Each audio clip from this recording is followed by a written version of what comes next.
અગાઉના પીરિયડમાં આપણે ભૂમિ સ્વરૂપો શીખેલા ને બરાબર શું શીખેલા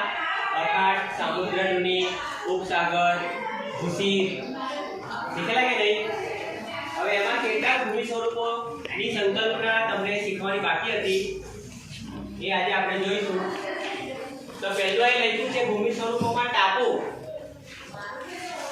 ટાપુ બરાબર ટાપુ કોને કહીશું તો સમુદ્રમાં કે મહાસાગરમાં ખાસ કરીને સમુદ્રમાં પાણીની વચ્ચે જમીન હોય બરાબર અને ચારે બાજુથી પાણીથી ઘેરાયેલી હોય તેને ટાપુ કહેવાય ખ્યાલ આવે છે હવે તમે પાંચમામાં ને ભણીને આવ્યા બરાબર ગુજરાત વિશે તો અહીંયા ગાડી મેં તમને કીધું કે આ કચ્છનો અખાત છે ને તો અહીંયા ગાડી આ દ્વારકા બેટ છે ને પછી જામનગર પાસે પિરોટન ટાપુ છે અહીંયા ભાવનગર પાસે શિયાળ બેટ છે બરાબર અહીંયા ગાડી તો આ બધા ટાપુઓ જે છે તમે જોઈ શકો છો તમે ભણીને પણ આવ્યા છો કે બધા પાણીથી ચારે બાજુથી ઘેરાયેલા છે એટલા માટે એને શું કહેવાય ચારે બાજુથી ઘેરાયેલા જે જમીન છે જમીનનો વિસ્તાર છે અને ચારે બાજુ પાણીથી ઘેરાયેલો છે તેને ટાપુ કહેવામાં આવે છે જેમ કે આ દ્વારકા બેટ પિરોટન ટાપુ બરાબર ને આપણે ઓખા સમુદ્રમાંથી જઈએ દ્વારકા બેટ અહીંયા શિયાળ બેટ છે બરાબર પિરોટન ટાપુ છે જામનગર પાસે આ બધા ચારે બાજુથી પાણીથી ઘેરાયેલા છે પછી બીજા જે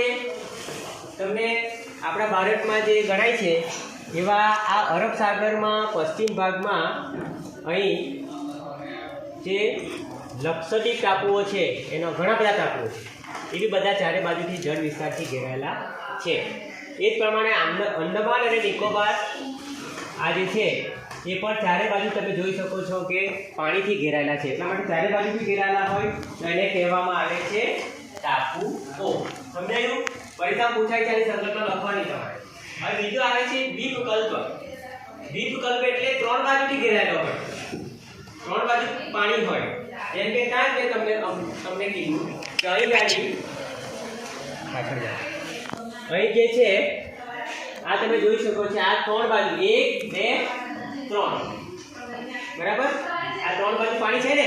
તો આને કહેવાય દ્વીપકલ્પ એટલે કે આ દક્ષિણ ભારતનો જે દક્ષિણનો ઉચ્ચપ્રદેશ જેને કહીએ દક્ષિણનો ભાગ ઊંધો ત્રિકોણ એ ત્રણ બાજુથી પાણીથી ઘેરાયેલો છે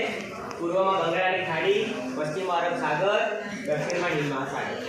ખ્યાલ આવે છે તો આને કહેવાય દ્વીપકલ્પ અને આને કહેવાય ચારે બાજુથી ઘેરાયેલો એટલે કહેવાય ટાપુ બરાબર તો આટલું આપણું ક્લિયર થયું એવી જ રીતે તમે આ નકશામાં જોઈ શકો છો દુનિયાના નકશામાં આ બધું ચારે બાજુ પાણીથી ઘેરાયેલો હોય તો આ ઓસ્ટ્રેલિયા છે આપણો તો એક પ્રમાણે ટાપુ જ કહેવાય બરાબર આ બધા ચારે બાજુ ઘેરાયેલા ટાપુ જ ગણાય ખ્યાલ આવે છે ને સમજે છે મારી વાત તો એ જ રીતે આપણે આ શ્રીલંકા છે ચારે બાજુથી ઘેરાયેલું છે એ ટાપુ જ કહેવાય ટાપુ દેશ છે તો ટાપુની સંકલ્પના તમને સમજ પડી જોઈએ દ્વીપકલ્પ અલગ વસ્તુ છે ગુજરાતનો નકશો છે તો ગુજરાતના નકશામાં તમે જોઈ શકો છો કે આ સૌરાષ્ટ્ર છે આખું સૌરાષ્ટ્ર છે ને આ સૌરાષ્ટ્ર છે ને ભાવનગર અમરેલી જુનાગઢ બરાબર પોરબંદર સુરેન્દ્રનગર આ બધું જો ત્રણ બાજુ 1 2 3 છે ત્રણ બાજુ સમુદ્ર છે ને એટલે એને પણ દ્વીપકલ્પ જ કહેવાય શું કહેવાય દ્વીપકલ્પ એટલે સૌરાષ્ટ્રનો આપણને છે પણ એક પ્રમાણે ત્રણ બાજુથી જળ વિસ્તારોથી ઘેરાયેલો હોવાને કારણે એને દ્વીપકલ્પ જ કહી શકાય છે સમજ્યા આટલી વાત હવે આવે છે અહીં લખેલું છે ખીણ કોને કહેવાય તો આ ડુંગરોની હારમાળા હોય આવી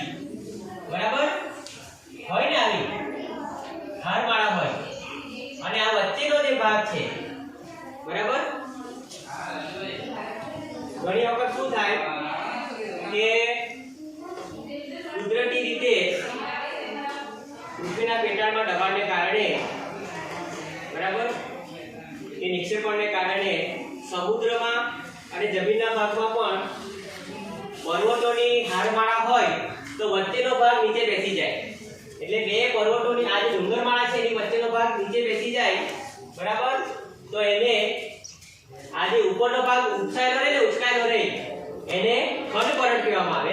અને વચ્ચે જે બેસી જાય છે એને ફાટખીણ કહેવામાં આવે બરાબર તો એને ફાટખીણ કહેવામાં આવે છે તો અહીંયા આ છે આ ખીણ બરાબર એટલે જો જ્વાળામુખીને કારણે પણ અને ભૂકંપને કારણે પણ ત્યારે જમીનનો ભાગ ઉચકાઈ જાય અને વચ્ચેનો ભાગ નીચે બેસી જાય એમાં તિરાડ પડે બરાબર જેમ કે ગેટ પર્વત જે છે આપણે હિમાલય ને રોકીઝ ને આલ્પ્સ ને પર્વતોના ઉદાહરણ જોયા છે ગેટ પર્વતના એમાં ચોકીમાં છે અને એ જ પ્રમાણે આ ખીણ કહેવાય બરાબર આપણી કાશ્મીરની ખીણ છે હિમાલયમાં તો એ ખીણ પ્રદેશ છે એટલે એ રીતે આ રીતે એને ખીણ કહી શકાય છે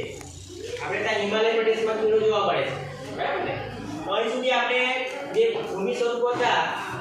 એના કેટલાક પ્રકારો આપણે શીખવાના બાકી હતા તે શીખ્યા જેમ કે ટાપુ દ્વીપકલ્પ અને ખીણ બરાબર ફરી ક્યારેક આપણે પર્વતો મેદાનો ઉચ્ચ પ્રદેશ એ બધું ફરીથી ક્યારેક શીખીશું અહીંયા આપણે પૂર્ણ કરી